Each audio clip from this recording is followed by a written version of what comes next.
Hey everyone, Lex Levinrad over here, and we are recording on YouTube, and in addition to that we're also recording on our podcast. So this is going to be running on our Investing in Real Estate podcast, and it's also going to be running on our YouTube channel. So if you're watching on YouTube, go ahead and hit that subscribe button so you get notified of upcoming episodes. And if you're listening to the podcast, then go ahead and subscribe to it so that you get a notification every time I upload a new episode. All right, so I try and put about once a week some kind of quality content for you guys that's real estate education related, to teach you something new about investing in real estate. I don't always manage to do once a week. Case in point, right now with this whole COVID-19 thing, I think it's probably been around 2 weeks, but I do put stuff out there all the time. So go ahead and make sure you subscribe and you'll be notified. All right, so today what I want to talk to you about is the COVID-19 effect.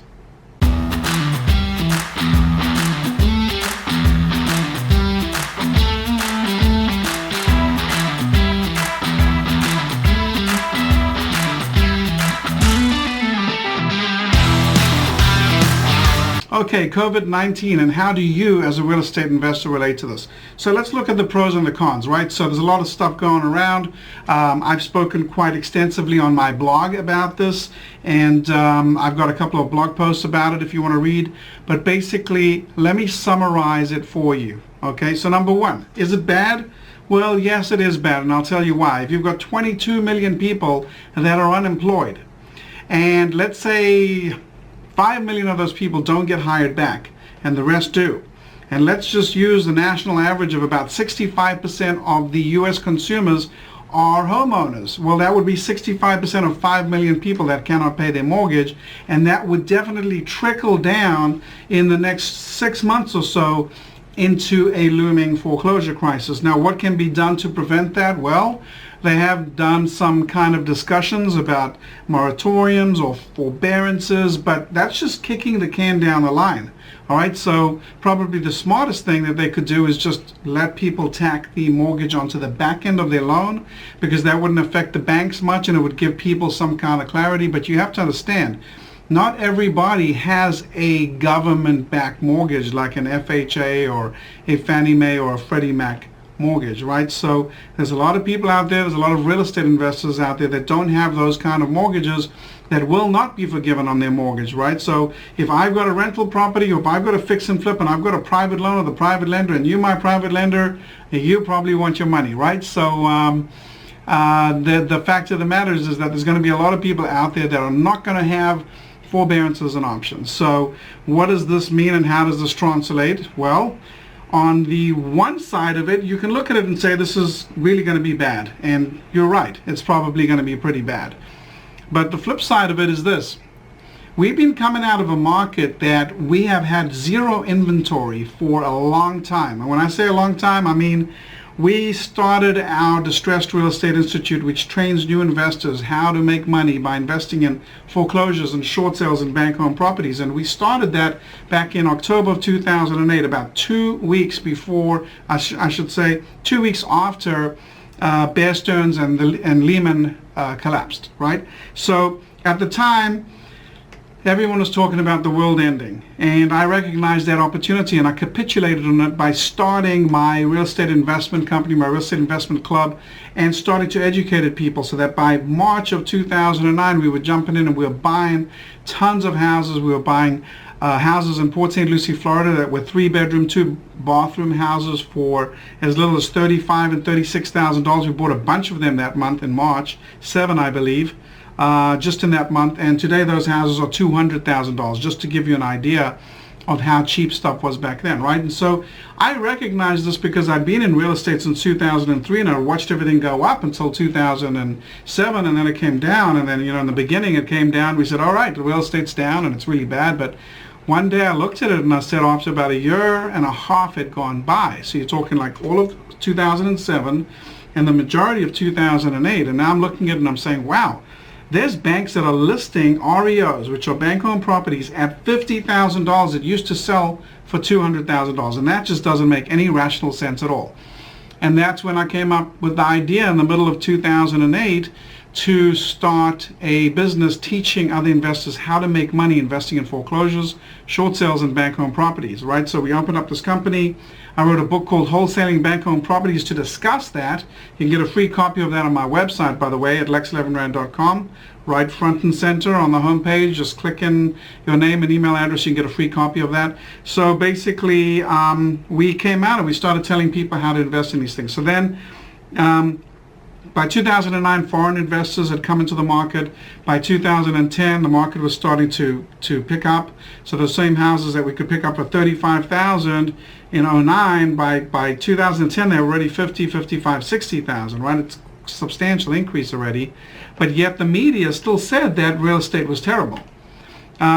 Later that year, or the beginning of the following year in 2011, Warren Buffett went on CNBC and they happened to ask him what he thought would be a really good investment. He said, well, if I could, I'd buy, 500,000 single-family homes. And that was kind of a clue where a lot of people paid attention and said, wow, if this guy was an investing legend saying buy single-family homes, maybe we should. And by 2012, a ton of hedge funds entered the business, and that's exactly what they did. They stopped buying stocks and bonds, and they started buying single-family homes. And this was a very, very important moment in real estate, because prior to that, Wall Street and hedge funds and private equity funds had never, ever purchased real estate on the single family side. They had purchased commercial real estate. They had purchased multifamily, commercial office buildings, etc. But they had never ever purchased single family homes. There was always the realm of the mom and pop investor. Well, that changed after Warren Buffett went on CNBC and talks about what a great investment it was. And within a very short period of time, by 2012, you had BlackRock and you had Colony Capital and Starwood and a bunch of companies that were going out and buying houses en masse, buying 50,000 houses, just huge quantities, and the market boomed. And it boomed in 2012 and 13 and 14. By 14, 15, all of the real estate websites that had auctions listed on them. So I'm talking about companies like Hubzu.com and Auction.com and Zoom.com. These companies didn't exist back in 2009. I think the first one to come out was Hubzu, but it used to be called something else before Hubzu. The name escapes me right now, but when we first started bidding on it, it was not called Hubzu. They were probably the first to market, but by 2011, 12, there were other players in the game, and we did really well teaching investors and teaching our students how to go in there and bid on these sites like Hubzu and Auction.com and Zoom.com, and which used to be HomeSearch.com. And we showed people how to go and bid on properties and bank-owned properties, and we showed them how to bid on HUD homes and Fannie Mae homes and Freddie Mac homes.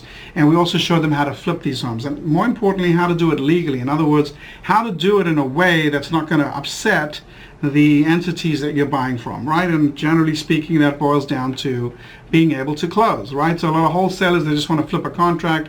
They're not willing to hard close. In order for the transaction to be legal, you had to be willing to hard close, meaning you had to buy a house at $100,000, wire the $100,000, sign the closing documents, own the house, and then what you do with it didn't matter to them, with certain limitations. For example, Fannie Mae said, hey, you can flip this, but in the first 90 days, you can't flip it for more than 120% of what you bought it for. So if you bought it for 100, you can flip it for 119, but if you want to flip it for more than that, you could wait more than 90 days. So what a lot of people did is, because of that 90-day clause, they simply said, well, hey, I got to wait 90 days. Why don't I just fix it and flip it retail? So they'd go and they'd gut it and put new kitchens, new bathrooms, and boom, the whole fixing and flipping boom was born, thanks to Fannie Mae, pretty much. So that was 2013-14 when people started really going en masse and saying, hey, real estate's going up, there's deals out there, you can buy these houses, you can fix them up, and then you can sell them to first-time home buyers with FHA mortgages or with conventional mortgages. And that became a hot play. And 2014, 15, 16, that was the game. And you can see on my YouTube channel, which is youtube.com Lex Levinrad. Obviously, if you're watching the YouTube, you know the channel, but if you're listening on the podcast, you don't.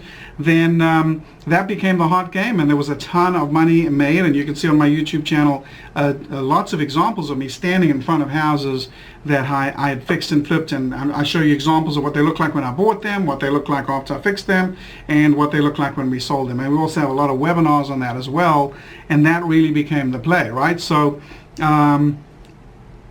a ton of different ways to make money. So now suddenly we were looking back. If you look at my previous boot camp, students were asking me, well, Lex, where do you think we are in the cycle? I said, well, you know, historically, when you look at real estate, it tends to run in these 18-year cycles. So it tends to run, 10 to 12 years up, around 5 to 6 down. Sometimes it can be as little as 4 years down. Sometimes it can be a little bit more. Case in point, if you go back a little in history to the savings and loans crisis, which happened back in 1989, the market peaked and then the market crashed, and 1994 was the bottom of that. So that was about 4.5, maybe 5 years, right?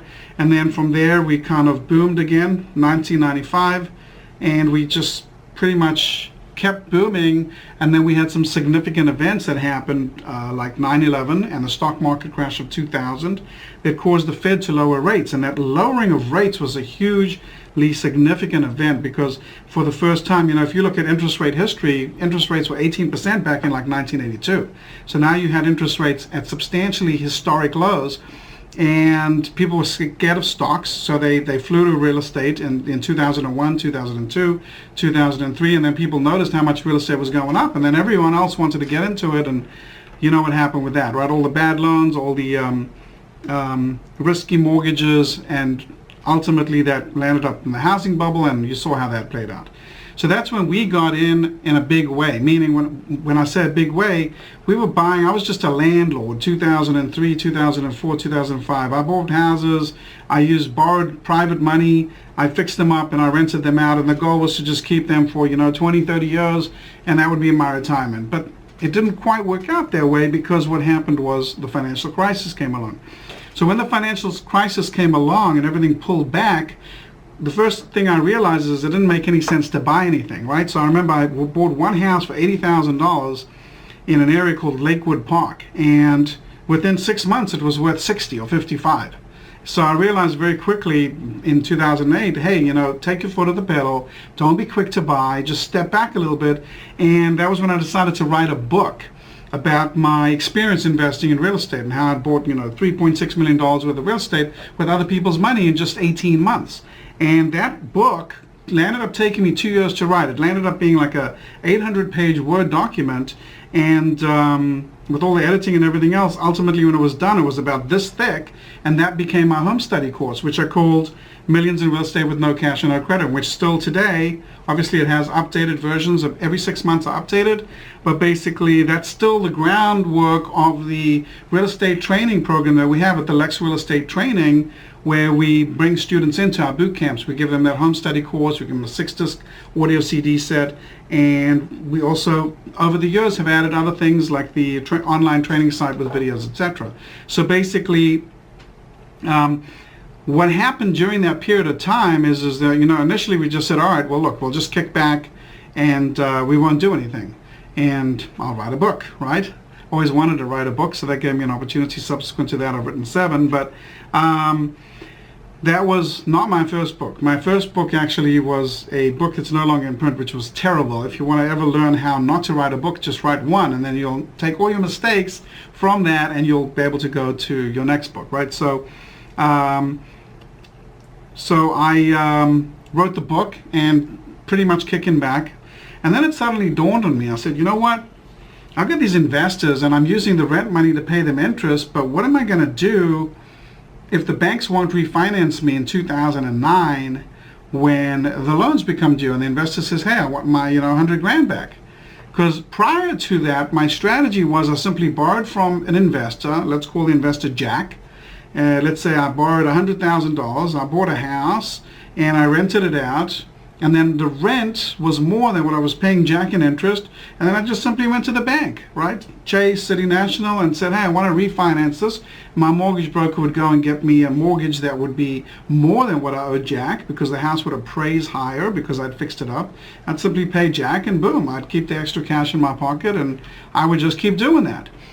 But when that gravy train ended, I realized two things were happening. Number one, there wasn't cash coming in the door like before, because before, every time I did a refi, I would get $30,000 or $40,000 or $50,000, right? So you just do a few of those and you're doing okay. But now that dried up. And then the second problem was, hey, what am I going to do when 2009 rolls around, in mid-2009, and these investors ask for their money back? Well, what if Chase and Citi and Bank of America are still not lending? What am I going to do? And that was when I came up with, hey, you know what? I better learn how to wholesale these properties. So these two coincided very well, because suddenly the banks were dumping all these REOs. They were super cheap, so I wanted to buy some of them and fix them and rent them out. But at the same time, there were more properties than I could possibly buy. And that was when I got into wholesaling, right? And so 2008 is when we really jumped into the big way. We got our cheaphousesinSouthFlorida.com website.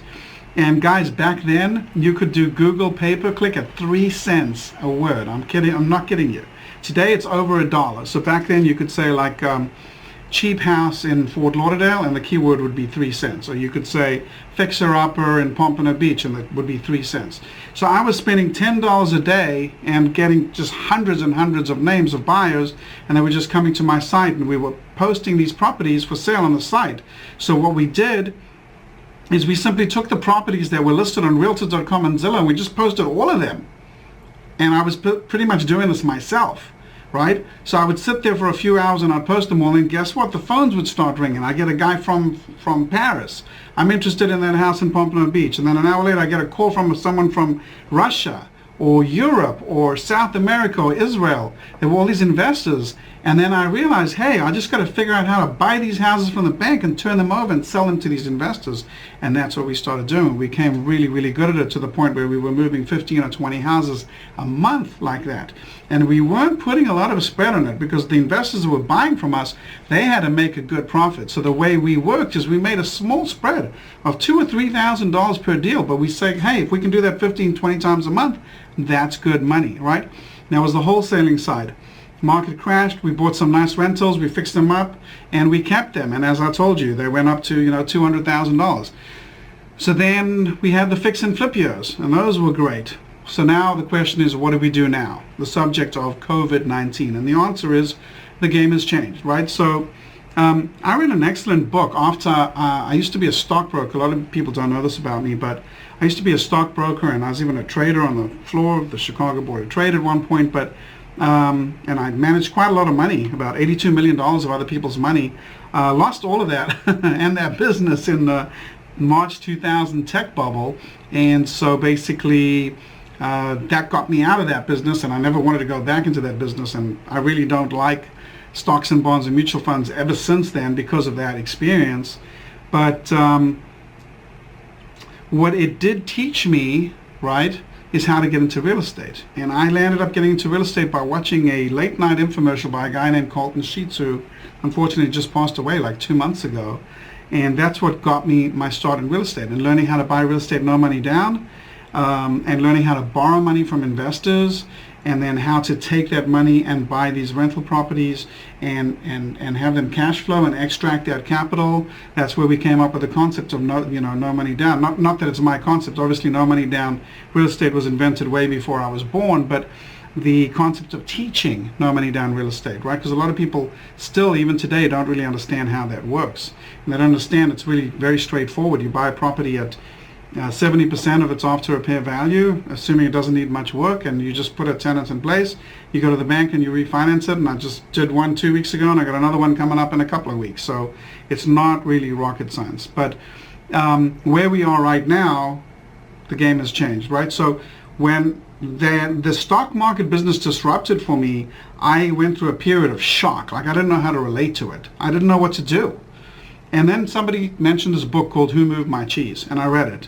And it was amazing, because it was such a simple book, and I read it, and then I read it again, and really didn't have anything to it except for one thing. And that was that I finished the book and I realized, wow, my cheese has moved. In other words, stuff has changed. So if you're a real estate investor and you're already in the game and you're wholesaling and stuff, you're fixing and flipping, your game has changed, my friend, and you're going to need to adapt. And I recommend you read that book, Who Moved My Cheese, because it'll make you realize, like, whatever you did before, whatever you did last month and 3 months ago and 6 months ago will not work anymore. You're going to have to adapt. If you're a new investor, you're lucky. And the reason I say that is because all of the inventory on bank-owned properties and short sales and foreclosures dried up in like 2015. So investors had to resort to mailing postcards and sending ringless voicemails and text messages and cold calling and Facebook ads and door knocking and everything they could think of to try and find houses that they could buy, fix and flip, or buy, fix and rent, or wholesale to other investors. Well, that's going to change, because in about 3 to 6 months, these foreclosures are going to move through the system, maybe 6 to 9 months. I don't know how long it'll be exactly, but you will see a price reset. In fact, I've already seen a price reset on the wholesale side of around 15 to 20%.